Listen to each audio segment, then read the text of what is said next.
اگر ہندوستان کی لوک سبھا اگر آپ کے 10 سے 15 MP ہوتے، سوچو تصور کی دنیا میں آپ کو لے کر جا رہا ہوں، اگر 10 سے 15 مسلم MP ہوتے تو ہندوستان کی پارلیمنٹ میں اسد الدین اویسی اکیلا محسوس نہیں کرتا اپنے آپ کو۔ میں اکیلا محسوس نہیں کرتا، یقیناً اکیلا محسوس کیا میں۔ سنو بھائی سنو، نعرے بات میں سنو، کیوں اکیلا محسوس کیا میں؟ سب کے پاس جا کر سمجھا رہا تھا، ہر ایک کے پاس گیا، اور خدا کی قسم مجھے زندگی میں کبھی اتنا اکیلا پن محسوس نہیں ہوا۔ میں نے اپنے ہاتھوں سے اپنی باپ کے جسم کو خبر میں اتارا، اس وقت بھی اکیلا پن محسوس نہیں ہوا جب میں اپنی آنکھوں کے سامنے دیکھ رہا تھا کہ میری شریعت میں مداخلت کی جا رہی۔ میں بے بس تھا، اکیلا دیکھ رہا تھا، ایسا دکھ رہا تھا کہ دوبارہ 6 دسمبر میرے آنکھوں کے سامنے نظر آ رہی تھی کہ کس طرح سے تم نے میرے مسجد کے اینٹوں کو نکالا تھا، اس طرح کا ایک منظر پیش ہو رہا تھا کہ اس لیے ہم کو آپ دکھانا چاہ رہے ہیں کہ ہم زندہ نہیں رہ سکتے، کہ ہم اپنی شریعت پہ چل نہیں سکتے، اس لیے ہم کو آپ اکیلا کرنا چاہ رہے ہیں، پیچھا کرنا چاہ رہے ہیں۔ ہندوستان کی لوک سبھا میں جو لوگ تمام سیکولر پارٹیاں، ٹھیک ہے میں بھڑکاؤ بھاشن دیتا ہوں، میں سب سے خراب آدمی ہوں، ہندوستان کے اگر 100 کروڑ آبادی کا سب سے بدنصیب آدمی ہے تو ویسے ٹھیک ہے، مگر یہ تو بتاؤ کہ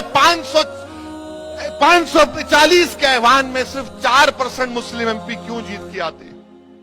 سوچو بھائی، یہ آپ کے لیے کہہ رہا ہوں، مجھے شکوہ گلا آپ سے ہے، ان لوگوں سے نہیں ہے مجھے، کیونکہ آپ کو طے کرنا ہے آج۔ اگر آج آپ یہ سو جائیں گے کہ نہیں وہ ہے نا، آپ کیا کریں گے، متبادل نہیں ہے ہمارے پاس، ٹھیک ہے ہراؤ مودی کو۔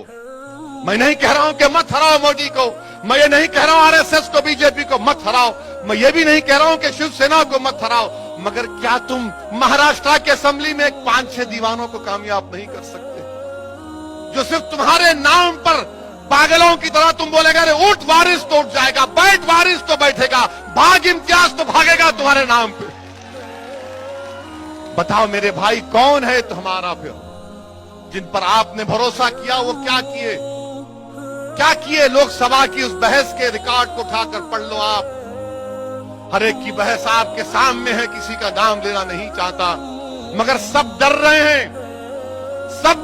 کہ الیکشن میں جیتنا ہے، ہم کو ہندو ووٹ نہیں ملے گا، یہی حقیقت ہے نا؟ اور پھر ہم سے آ کے بولتے، خاموشی میں آ کے بولیں گے دیکھو بھائی 19 کا الیکشن آ رہا، مودی کو ہرانے کا، ہم مودی کو نہیں ڈالے ووٹ،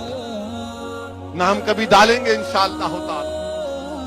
آپ نے ڈالا مودی کو ووٹ، آپ نے کامیاب کیا BJP کو، شیو سینا کو ہم نے نہیں کیا۔ ارے ہم تو برسوں سے تم کو ہی ڈالتے آ رہے نا،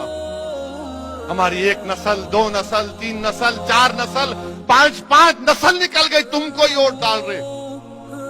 مگر جب اسد الدین اویسی کھڑا ہوتا ہے تو بولتے ووٹ کاٹنے کے لیے آیا، ووٹ کاٹنے کے لیے نہیں آیا بھائی، میں اللہ گواہ ہے میں ووٹ کاٹنے کے لیے نہیں آیا، میں ان لوگوں کو قریب سے جانتا ہوں، ذمہ داری کے ساتھ کہہ رہا ہوں کہ